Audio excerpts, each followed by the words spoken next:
Maelstrom News fans, a very interesting development is taking place. Just very recently, like in the last day or so, the Bank of England has announced through its Governor, Jay Carney, that the bank will be lowering the interest rate from 0.5% to 0.25%. And not only that, but the board of directors, the people in charge of the Fed, say that they're prepared to actually shrink the interest rate even further. And while it may not seem so on the surface, this is actually something fairly significant, and Governor Mark Carney seems to be generally very concerned about the economic future of the UK. Now, Jay Carney has also put forward several measures to try to stimulate the economy. A £1 billion scheme to force banks to pass on the low interest rate to households and businesses, buy £6 billion of UK government bonds and £10 billion of corporate bonds. An introduction of its terms funding scheme. This will lend directly to banks at rates close to the new 0.25% base rate to encourage them to pass on the lower interest rate to businesses and households. The 9-member Monetary Policy Committee said that they are prepared to back a further subsequent cut to the interest rate if the economy started deteriorating further. So the question remains, what does this mean for the average consumer? It means £22 off a typical monthly mortgage. But only 1.5 million mortgages automatically track the bank rate anyway. £25 less in interest a year on a £10,000 savings pot. So £10,000 is typically easy to access your account. It would earn you £40 of gross interest a year. But this also comes with other bad news.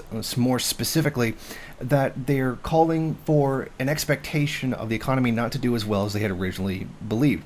Originally, they said that for 2016, we could expect a growth rate of 2.3%, and that we're actually going to expect something like 0.08%, and that they're expecting unemployment to rise. And they've also changed their forecast for 2018, which they said is going to be significantly lower than they had originally anticipated.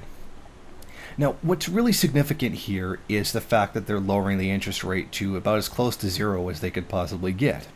In fact, there's probably not much lower they could go. So what's the problem here?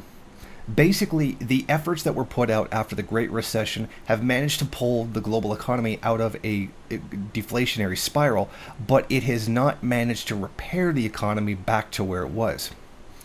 Now, they've gone through several rounds of quantitative easing. The U.S. has put out billions and billions and billions in quantitative easing, but the UK has put out specifically £375 billion of quantitative easing, and it's not they just printed money. They purchased assets, properties, etc. Now, the problem is, with this increase in the money supply, which it certainly is, there's also a corresponding shrinking of the economy. Now, if there was to be a drastic shrink, while the currency had been inflated to the degree that it has, that would certainly precipitate possibly a great inflation.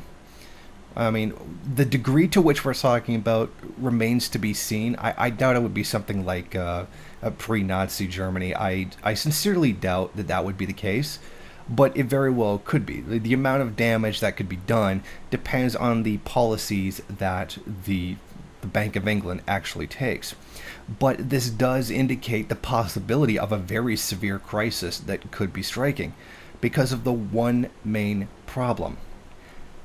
So much of the world's economy is just finance, the what's called the FIRE sector: finance, insurance, real estate.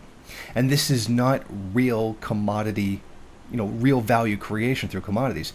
To a small degree it is in real estate, but most of real estate is really just purchasing a property and then selling it for more money. And that's the majority of it. It's not even actual construction. So we're talking about regular people buying a home and then selling it at some time in the future, which is not necessarily construction itself. And that's the problem. This is not real physical commodity creation that generates real value. And as a result, the global economy isn't recovering to the degree that it should be. And that's what's precipitating this crisis. Although how great the impact is remains to be seen. Thank you for watching. Why don't you go ahead, rate, comment, subscribe, and share on various social media. And if you want, you can head over to my Patreon page and show your support. Or you could head over to the MRN bookstore and check out some of the latest books available.